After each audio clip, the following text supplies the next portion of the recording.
Justamente el domingo al mediodía y todos están escuchando el partido.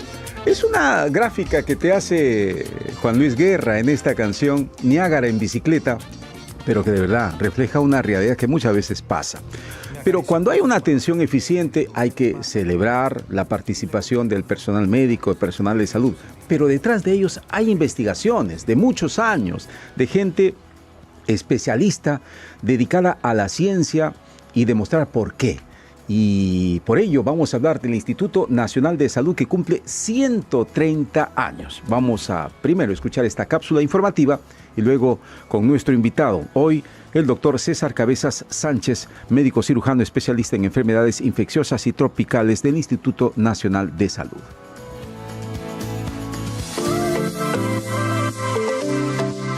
En tu bienestar en acción. Cápsula informativa.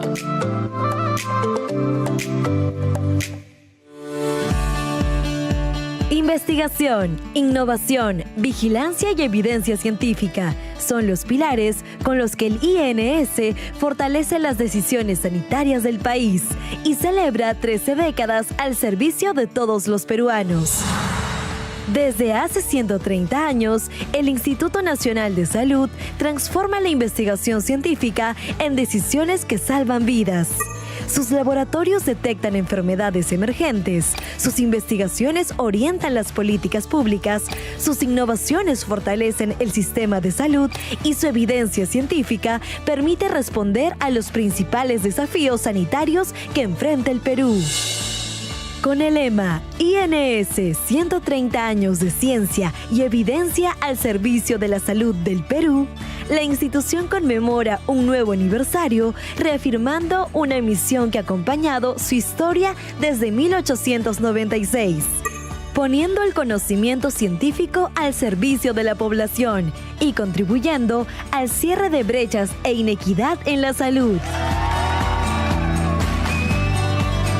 Y hoy nos acompaña el doctor César Cabezas Sánchez, médico cirujano especialista en enfermedades infecciosas y tropicales, pero además médico infectólogo, investigador por años, ha sido reconocido dentro del 2% de científicos más citados a nivel mundial, según el ranking internacional elaborado por Stanford University.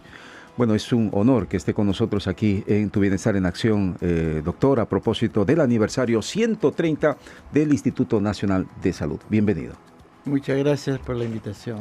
¿Qué reflexión podríamos hacer de estos 130 años del Instituto Nacional de Salud? Bueno, es importante destacar que en 1896 el INS empieza enfrentando un problema de salud pública que era la viruela, ¿no? Que era una enfermedad que fue traída con los conquistadores y que diezmó a gran parte de nuestra población indígena, y en respuesta a ello habría que prevenirla, y eso se obtuvo mediante la vacunación, que ya era un conocimiento que se tenía en ese momento. Y la viruela es una enfermedad, es la única enfermedad en el mundo que ha sido erradicada, y desde esa época el Instituto Nacional de Salud ha orientado su quehacer a la prevención y contribuir a la salud pública de la población. Y eso esta parte histórica nos hace ver de que la investigación científica debe tener un objetivo concreto, que es contribuir a la salud de la población. Y muchas veces cuando se habla de salud pública solo se piensa en hospitales, médicos, enfermeras, lo cual está bien. Pero la salud pública, si lo digamos, tiene dos brazos. Uno es la salud colectiva, que tiene que ver con la prevención, promoción de la salud en la población, y la otra es la salud individual. Cuando ya uno está enfermo, tiene que acudir a un servicio que esté accesible, sea de calidad. Y ambos brazos deben tener los recursos necesarios, recursos humanos, financieros, para que la salud sea armónica, y aprendiendo también de lo que nos ocurrió en la pandemia, ¿no? Que necesitamos prevenir para evitar que nuestros servicios colapsen, y para eso necesitamos también un desarrollo tecnológico en salud orientado a la prevención de enfermedades, y el típico ejemplo es la vacunación. En la investigación, la ciencia al servicio de la salud del Perú, en estos 130 años, ¿cómo ha avanzado y cuál es su radio de acción, doctor? Sí, yo creo que en un mundo en el que hay varios cambios en el perfil epidemiológico, no han dejado de estar las enfermedades emergentes y reemergentes, que son, la mayoría son enfermedades infecciosas, pero también ahora tenemos otros problemas como la obesidad, y todas las enfermedades crónicas, ¿no? Como la hipertensión arterial, las insuficiencias renales, etcétera, y la sobrevida de las personas también ha mejorado, y sobre eso también persisten las enfermedades transmisibles. Y en un país tan megadiverso como nosotros debemos tener ese enfoque, ¿no? De no solamente ver las enfermedades transmisibles, sino también los no transmisibles y cómo interactúan y cómo podemos prevenir. Y la investigación debe estar orientada justamente a tomar las medidas de prevención, control, tratamiento de estas enfermedades. Y en la historia del INS, si podemos poner a grandes rasgos, han habido epidemias todo el tiempo, como hemos tenido la epidemia del dengue en el año 90, que se instauró y hasta ahora persiste con serios problemas en todo el país, no solo en la selva, sino también ya en toda la costa, de Tumbes a Tacna, la presencia del vector. Otro problema que hemos tenido, el cólera, el año 91, claro, donde el Perú, en las mismas condiciones que había, casi o peores que ahora, ha tenido una respuesta adecuada con una letalidad baja, ¿no? Y eso indica también del nivel de organización que debemos tener como sector salud, pero en colaboración con los otros sectores y con la misma población. Y el mejor ejemplo es lo que ocurrió en el cólera, que así la letalidad más baja de todo el mundo en una epidemia que después se dispersó por toda América. Por eso es importante resaltar el trabajo de los científicos, de nuestros científicos peruanos. Actualmente en nuestro país hay cifras que aterran en relación al futuro de algunas enfermedades, algunos males. Se habla de la diabetes, se habla de las alergias. Vino hace poco una nutricionista que nos habló también de lo que significa la alergia del estómago. Y se habla, por ejemplo, que en el 2050 la mitad de la población va a sufrir de alergia digestiva. Se habla que las cifras de la diabetes van a ser demasiado para que el público, en todo caso, tenga en claro que hay que trabajar y bastante para prevenirlas o para manejar situaciones como esa. ¿Se está avanzando, por ejemplo, en la diabetes? Sí, ese es un problema serio, ¿no? Pero antes de la diabetes viene el problema de la obesidad, ¿no? El sobrepeso, la obesidad que induce a la diabetes, y la de diabetes a su vez induce a problemas ya de cardiovasculares, problemas renales, oculares, etcétera, ¿no?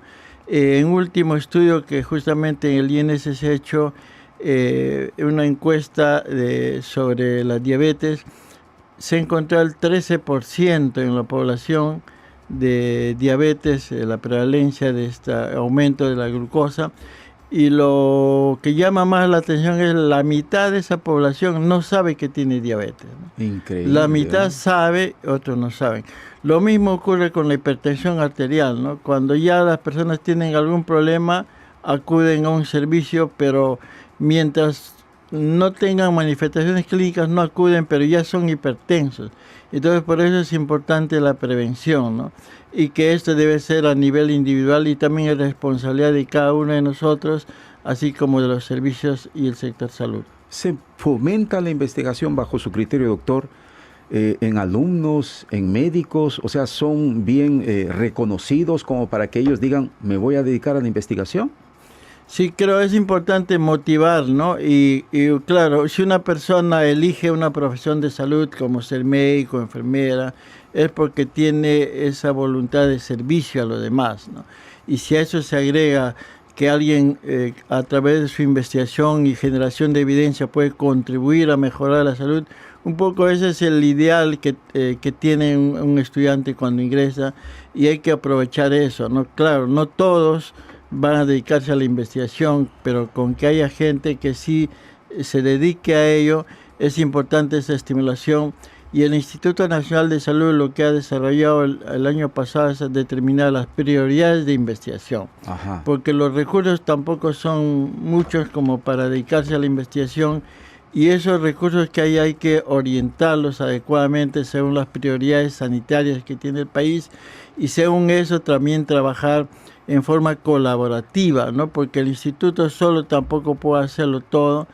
Están las universidades, están los hospitales y otros centros de investigación en general, y todos juntos bajo estas prioridades de investigación debemos destinar los pocos o muchos recursos que se tiene para generar evidencia, pero siempre el objetivo debe ser orientar a la solución de un problema, no solamente hacer investigación para publicar en revistas Q1, Q2 y sacar pecho y decir que he publicado en una revista de ese tipo, sino está bien, que importante es la visibilidad bibliométrica, pero tan importante como eso y sobre todo es cuál es el impacto que tiene la investigación en mejorar la salud de la población, y eso hace de que haya credibilidad en la población, en los investigadores, porque si yo me dedico solamente a publicar e invierto todos mis recursos a eso y no tengo una repercusión en la salud de la gente lo va a ver mal, ¿no es cierto? Claro. Entonces, si nosotros mencionamos que la investigación va a contribuir a la prevención, control, tratamiento o políticas públicas, guías médicas, etcétera, en beneficio de la población, entonces la población va a percibir que si el Estado, las instituciones, las universidades, los institutos están contribuyendo a la salud y hay que apoyarlos, ¿no? Pero eso necesariamente depende del investigador, porque muchas veces ellos pueden tener la idea, pero como usted dice, mientras no se ponga en práctica, la gente de qué manera lo va a percibir, porque una investigación especializada y el público, el ciudadano de a pie no lo va a leer, pues tiene que ser alguien que esté involucrado también en el tema. Claro, lo que se hace, el otro es que hay que difundir, ¿no? Tenemos varios ejemplos en realidad, ¿no? Por ejemplo, el doctor Pretel, que es un médico bastante reconocido, él investigó la incorporación del yodo en la sal, por ejemplo, Ajá. y se logró erradicar el bocio, y eso es un aporte importante que empezó con una investigación básica y se aplicó y la población se ha beneficiado de eso, ¿no? Ese tipo de conocimiento hay que difundirlo. Igualmente, hicimos estudios en hepatitis B en zonas hiperendémicas como Huanta, Abancay, Quillabamba. Eso permitió la incorporación de la vacuna hepatitis B en los programas de vacunación infantil, y las consecuencias de eso han sido beneficiosas porque se ha reducido grandemente los casos de cáncer, de cirrosis, de enfermedades de hepatitis aguda, en razón a que estos virus de hepatitis B y delta producían. Entonces, solo para poner un ejemplo, hay muchos otros ejemplos que podemos mencionar, y el instituto justamente lo que procura es hacer eso, ¿no? Contribuir a la salud pública a través de la investigación con prioridades establecidas en el país. Y por eso está usted aquí, doctor, para resaltar el trabajo del Instituto Nacional de Salud en estos 130 años, que a propósito van a tener una serie de actividades, ¿no? Así es, ya la semana que ha pasado se han empezado estas actividades. La otra semana, el día central es el día viernes, donde se va a reconocer a nuestros investigadores RENACIT, y se van a destacar los aportes que últimamente ha tenido el Instituto Nacional de Salud también en el aspecto tecnológico. Por ejemplo, se ha desarrollado un filtro para filtrar el arsénico en agua, porque es un problema que tenemos casi en toda la costa, el agua de consumo de subsuelo, y entonces es importante esa contribución. Lo otro, tenemos un kit para detectar Cuscaya, se llama, para detectar virus respiratorios, y eso implica un menor costo y una accesibilidad en los diferentes laboratorios regionales. Lo otro, que ya hace tiempo tenemos un kit para detectar la fiebre amarilla, que es increíblemente es el único kit en el mundo que existe disponible, y no porque seamos los mejores en la tecnología, sino porque es una enfermedad desatendida, ¿no? Entonces, estas enfermedades desatendidas que no tienen una rentabilidad económica, pero tienen una gran rentabilidad social, esa es la orientación que también tenemos como Estado para cubrir esas necesidades, obviamente en colaboración también con el sector privado, con otras entidades del exterior, pero justamente la focalización de la investigación debe estar orientada según nuestras necesidades en un país mega diverso y pluricultural. Y no debemos olvidar que la investigación no solo debe ser biomédica, sino también ver el componente social, y para eso tenemos un Centro Nacional de Intercultural, de Investigación Social e Intercultural, porque es importante la percepción de la población frente a una determinada estrategia, ¿no? Porque podemos tener la mejor vacuna del mundo, eficaz, segura, pero si la población no lo acepta, en realidad estamos mal.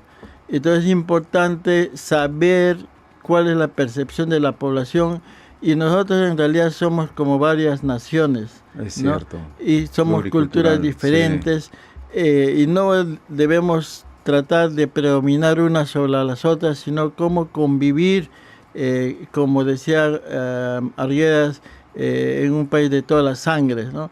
Y en ese sentido es importante los estudios y las investigaciones sociales, y para eso es importante la participación de las universidades, ¿no? Con sus facultades de ciencias sociales, de psicología, etcétera, para complementar el conocimiento y tener éxito en las intervenciones.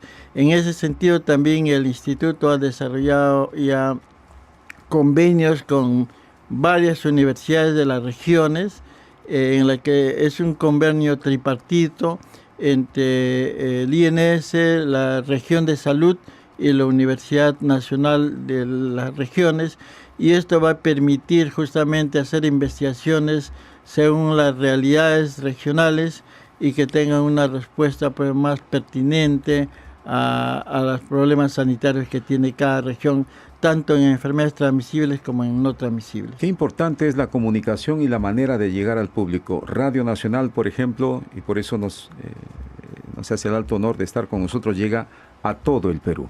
Su palabra está escuchada en la costa, la sierra y en la selva.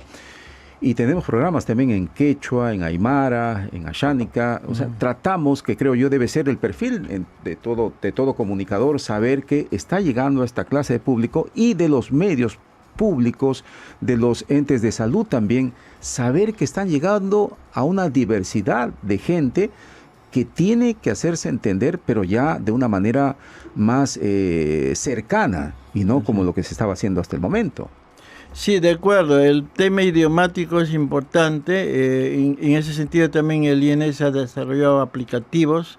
El Centro Nacional de Alimentación y Nutrición, por ejemplo, tiene recetarios de alimentos que son diferentes en cada región según la disponibilidad de los alimentos que hay en cada región, y son recetas que puedan ser utilizadas y tienen la composición de carbohidratos, proteínas, vitaminas que sean las adecuadas para el consumo humano, pero diferentes según la producción regional y también los gustos que tenemos las personas, ¿no? Y eso creo que es importante, adecuar el conocimiento, la ciencia, la tecnología a la realidad de cada región. También ahora estamos en un crecimiento logarítmico de la tecnología, y también cómo la incorporamos como instrumentos para mejorar la atención, ¿no? Como la telemedicina, la inteligencia artificial. Ellos no nos deben gobernar, sino nosotros utilizarlas como instrumentos para mejorar la salud de nuestra población. El trabajo debe ser holístico, integrador, porque si no, ¿de qué vale una investigación, la lucha contra determinadas enfermedades, la poliomielitis, el dengue, y después rebrotan, y uno dice ¿por qué? No hay que descuidar, como usted dice, hay que tener énfasis también en la manera de hacerlo llegar al público. Así es, creo que justamente lo que usted menciona es totalmente cierto. Si no hay participación de la población, si el poblador no es consciente de que la protección de la salud es no solamente del Ministerio de Salud, sino de cada uno de nosotros y de la comunidad organizada, eso solamente de esa forma vamos a garantizar que no reaparezcan enfermedades, ¿no? Como tenemos ahora, por ejemplo, el sarampión, claro. Hemos tenido el pertusis, y así vamos a tener problemas que pueden reactivarse porque las coberturas de vacunación se han ido reduciendo después de la pandemia o como consecuencia de ella. Entonces, por ejemplo, debemos retomar y llegar a coberturas de vacunación de 95% o más en población infantil. Ese es un poco el empeño que se está haciendo actualmente para evitar la reemergencia de enfermedades y, como reitero, la necesidad de que haya una aceptación de nuestra población, y para ello tenemos que llegar con un mensaje adecuado y oportuno para que haya una respuesta también que sea pertinente, porque al final la salud es de todos. Bueno, nosotros nos sentimos orgullosos de tener con nosotros al doctor César Cabezas Sánchez, médico cirujano especialista. Se encuentra entre los 51 investigadores más influyentes del Perú. Qué orgullo, de verdad. Doctor,